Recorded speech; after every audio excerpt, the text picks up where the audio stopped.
Bapak Ibu, mari kita membuka Alkitab kita di dalam Lukas pasalnya yang ke-17, ayatnya yang ke-7 sampai ayatnya yang ke-10. Saya akan membaca ayat Alkitab. Bapak Ibu bisa melihat di Alkitab atau di gadget masing-masing. Lukas pasalnya yang ke-7, ayatnya yang ke-7 sampai ayatnya yang ke-10. Siapa di antara kamu yang mempunyai seorang hamba yang membajak atau menggembalakan ternak baginya, akan berkata kepada hamba itu, setelah ia pulang dari ladang, mari segera makan. Bukankah sebaliknya ia akan berkata kepada hamba itu, sediakanlah makananku, ikatlah pinggangmu dan layanilah aku sampai selesai. Aku makan dan minum, dan sesudah itu engkau boleh makan dan minum. Adakah ia berterima kasih kepada hamba itu? Karena hamba itu telah melakukan apa yang ditugaskan kepadanya. Demikian jugalah kamu, apabila kamu telah melakukan segala sesuatu yang ditugaskan kepadamu, hendaklah kamu berkata, kami adalah hamba-hamba yang tidak berguna. Kami hanya melakukan apa yang kami harus lakukan. Bapak Ibu yang dikasihi oleh Tuhan, dalam mengawali firman Tuhan hari ini, saya mengajak Bapak Ibu untuk menebak ya pasal yang ada di gambar depan ini. Ya, jadi setiap kita bisa nebak ya Bapak Ibu, ini gambar apa Bapak Ibu menurut Bapak Ibu, saudara jemaat yang dikasihi Tuhan?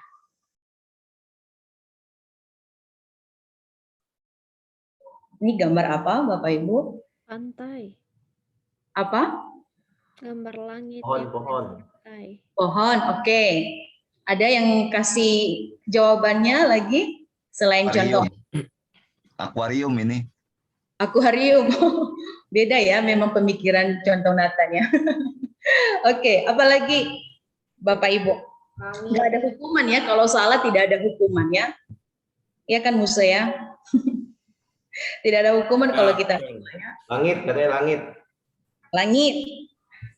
Ya. Ini pemandangan pantai sebagian. Pemandangan pantai. Oke. Suasana di persawahan. Pemandangan di persawahan. Oke. Nah, Bapak Ibu, saya akan memberikan ya gambar apa sebenarnya ini ya. Contoh Andi bilang tadi langit dan juga banyak yang menebaknya ya. Ternyata yaitu pantai. Ya. Bapak Ibu yang terkasih di dalam Tuhan, gambar di depan ini yaitu gambar pantai dari pasal yang kita sudah tebak tadi.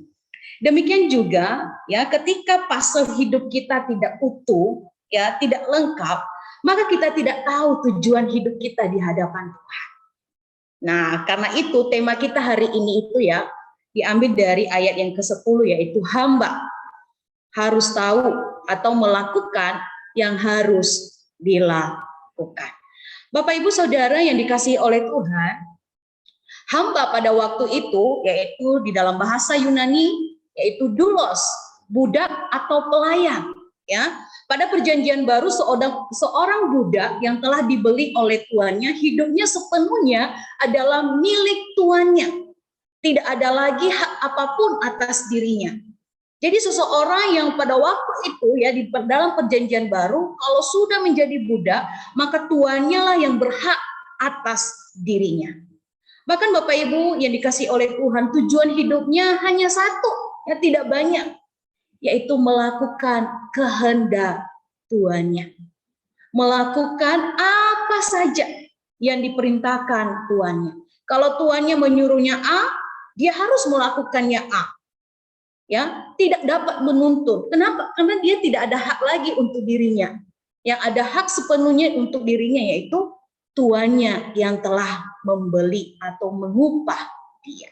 Bapak Ibu, bahkan si David Watson menyatakan, seorang budak adalah seorang yang sama sekali tidak memiliki kepentingan diri sendiri dan dalam ketaatan penuh, kerendahan hati, ia hanya bisa berkata dan bertindak atas nama tuannya. Ya, ingat ya Bapak Ibu ya, arti hamba ya di dalam Lukas 17 ini yaitu doulos yang berarti budak atau pelayan. Bapak Ibu, Saudara yang dikasih oleh Tuhan, kita tidak asing lagi mendengarkan berita tentang ART ya, di dalam mereka mengalami penganiayaan atas majikan mereka ya. Ini adalah salah satu berita dari cerita Uun ya, yang bernama Uun ya, pembantu yang dianiaya majikan hingga luka parah ya. Dia mengalami patah tulang ya, pinggang dan luka memar di kakinya akibat terjun dari lantai 2 rumah majikannya saat hendak melarikan diri dari majikannya. Bapak Ibu, saya pikir ya, mengapa banyak orang menganiaya ART-nya atau dulosnya? Kenapa? Ya, karena mungkin memicu pemahaman di mana ketika seseorang ya sudah diberikan upah atau sudah dijadikan budak, maka bisa melakukan hal yang semena-mena bagi budak tersebut. Meskipun dalam pemahaman kita itu salah, ya. Bapak Ibu yang dikasih oleh Tuhan, bukankah cerita dari perempuan ini sama dengan cerita kita pada waktu kita berada atau diperbudak oleh dosa. Ya, yang dulunya kita diperbudak, dijajah oleh dosa dan menjadi hamba dosa. Bahkan dikatakan dalam Alkitab kita sangat sulit ya lepas dari dosa. Bahkan kita sangat sulit ya untuk bisa tidak melakukan dosa. Dan akibatnya apa? Yang kita terpisah dengan Allah kita. Bapak Ibu, namun kita bersyukur kepada Tuhan. Tuhan sangat mengasihi kita. Bahkan ketika kita masih status berdosa, di mana Ia datang untuk menebus dan menyelamatkan kita. Seperti yang dikatakan di dalam Roma pasal yang ke-6 ayatnya yang ke-22. Tetapi sekarang setelah kamu dimerdekakan dari dosa, dan setelah kamu menjadi hamba Allah, kamu beroleh buah yang membawa kamu kepada pengudusan, dan sebagai kesudahannya ialah hidup yang kekal. Bahkan dikatakan dalam 1 Korintus ya 6 ayat 20, sebab kamu telah dibeli dan harganya telah lunas dibayar. Ya, harga kita sudah lunas dibeli oleh Tuhan, oleh pengorbanan Tuhan di atas kayu salib. Karena itu muliakanlah Allah dengan tubuhmu. Nah, Bapak Ibu yang dikasih oleh Tuhan, dari ayat ini status kita berubah. Ya, dari hamba dosa dan ditebus oleh Tuhan menjadi hamba kebenaran. Saya akan membaca di dalam Roma pasalnya yang ke-6. Roma pasalnya yang ke-6 ayatnya yang ke-17. Bapak Ibu bisa membuka Alkitabnya ya. Roma pasalnya yang ke-6 ayatnya yang ke-17 sampai ayatnya yang ke-18. Dikatakan firman Tuhan, tapi syukurlah kepada Allah. Dahulu memang kamu hamba dosa, tapi sekarang kamu dengan segenap hati telah mentaati pengajaran yang telah diteruskan kepadamu. Kamu telah dimerdekakan dari dosa dan menjadi hamba kebenaran. Aku mengatakan hal ini secara manusia karena kelemahan kamu.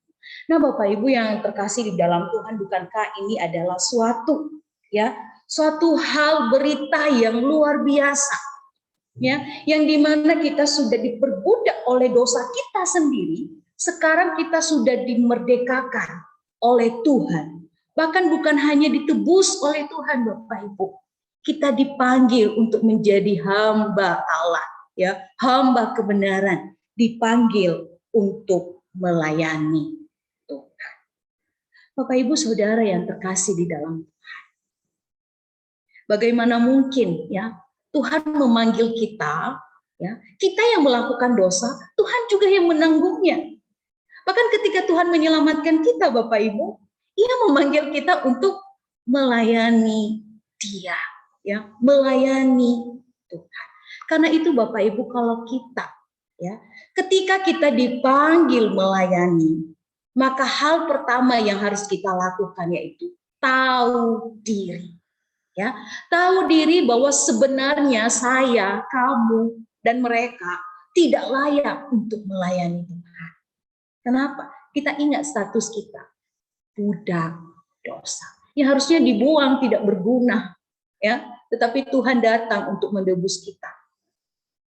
Sehingga apa? Sehingga kita bisa selamat dan bahkan juga dipanggil sebagai rekan Allah sendiri ya di dalam melayani Tuhan.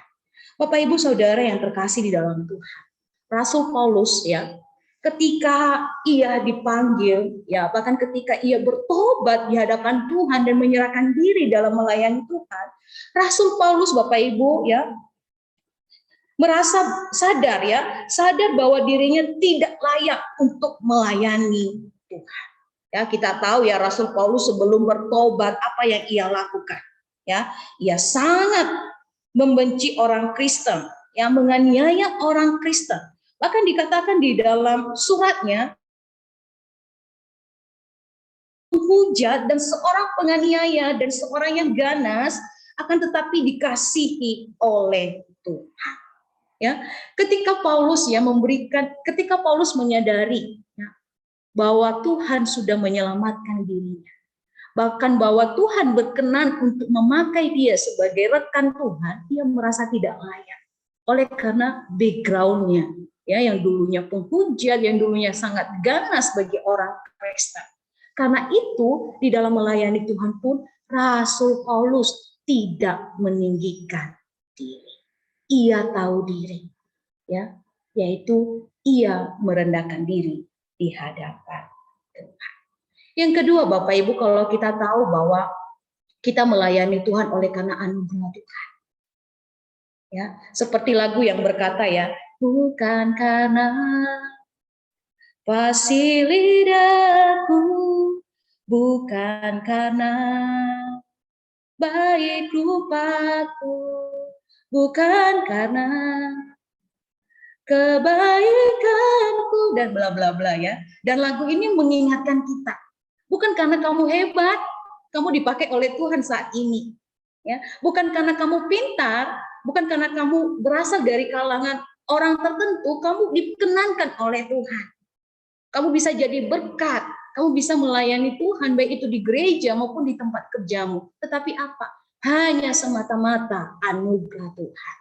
Kalau kita menyadari bahwa ini adalah anugerah Tuhan dalam panggilan kita dalam melayani, maka kita juga tahu diri bahwa kita sebenarnya tidak layak di hadapan Tuhan. Yang kedua, Bapak Ibu, yang kita renungkan yaitu ketika kita dipanggil melayani Tuhan, maka yang harus kita lakukan adalah tahu cara bersikap. Mari kita kembali melihat di dalam konteks hamba di dalam Lukas 17 ayatnya yang ke-7 ya sampai ayatnya yang ke-10 tadi ya, di mana hamba yang di dalam perumpamaan di dalam Lukas pasalnya yang ke-17 ini ia memiliki ciri khas 4, Bapak Ibu. Yang pertama, memiliki ketaatan penuh ya. Ketika hamba itu dari Tuhan itu ia bekerja, membajak sawah dikatakannya dan menggembalakan ternak, dan setelah itu ia menyediakan makanan bagi tuannya dan ia melakukan pekerjaannya dengan taat. Ya. Dan yang kedua, hamba ini dalam Lukas ini ia melakukan tugasnya sampai selesai, sampai tuntas. Bahkan dikatakan di ayat yang ke-9, ia tidak berfokus pada upah. Ya, kenapa? Karena fokus hamba ini yaitu untuk melakukan apa yang ditugaskan oleh tuannya.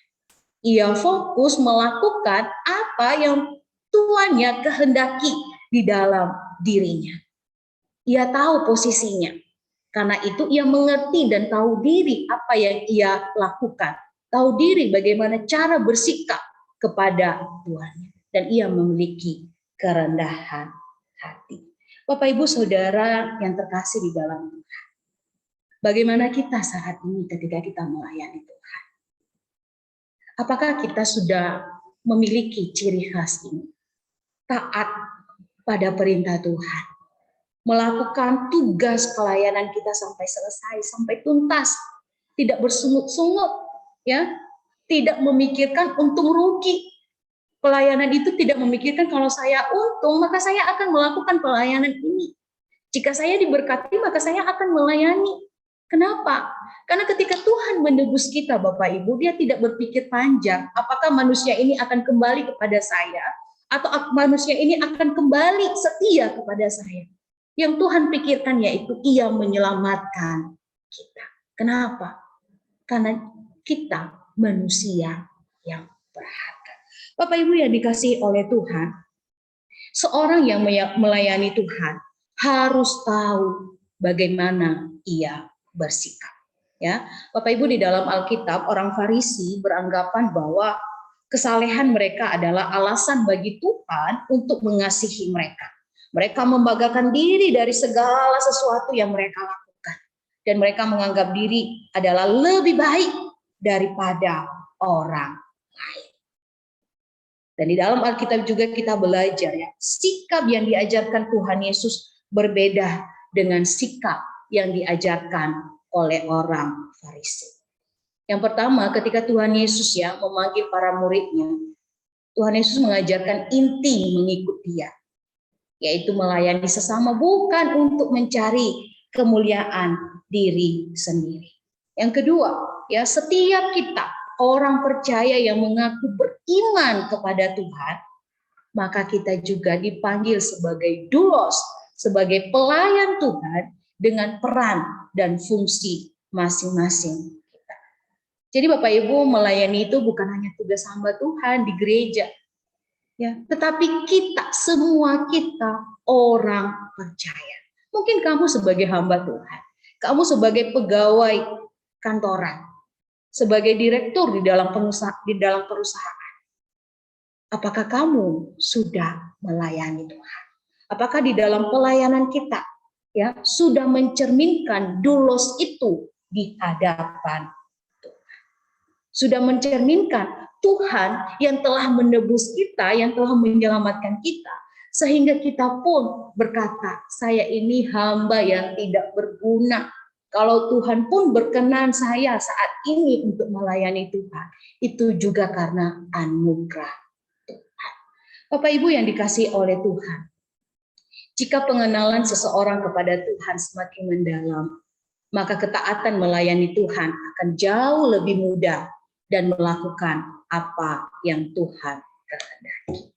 Intinya ini, ya, ketika kita atau pengenalan kita baik akan Tuhan, maka kita juga semakin tahu ya bagaimana kita bisa bersikap di hadapan Tuhan, memahami tujuan Tuhan di dalam hidup kita. Bapak Ibu Saudara yang terkasih di dalam Tuhan, Martin Luther berkata dia berkata seperti ini, setiap orang bisa menjadi orang besar karena setiap orang bisa melayani. Ya, betul ya. Anda tidak perlu menjadi seorang sarjana untuk melayani. Anda tidak harus pandai berkata-kata untuk bisa melayani. Anda pun tidak perlu mengenal Plato atau Aristoteles untuk bisa melayani. Anda hanya apa?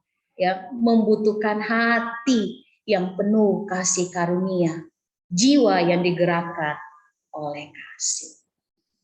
Pertanyaan kita di dalam memulai aktivitas kita pada hari ini dan di dalam perenungan kita pada pagi hari ini, apakah kita sudah memiliki hati seorang hamba, seorang doulos, ya, yang menyadari bahwa kita ini adalah doulos Tuhan. Jadi yang hanya kita pikirkan yaitu melakukan apa yang Tuhan kehendaki di dalam pelayanan kita. Dan kita juga tahu bagaimana kita bersikap di hadapan Tuhan. Kiranya firman Tuhan ini menolong setiap kita di dalam bersikap melayani Tuhan, bahkan juga menyadari bahwa kita ini adalah hamba sebenarnya tidak berguna, tetapi Tuhan melayakan kita oleh karena anugerah Tuhan. Amin atas firman Tuhan. Mari kita berdoa.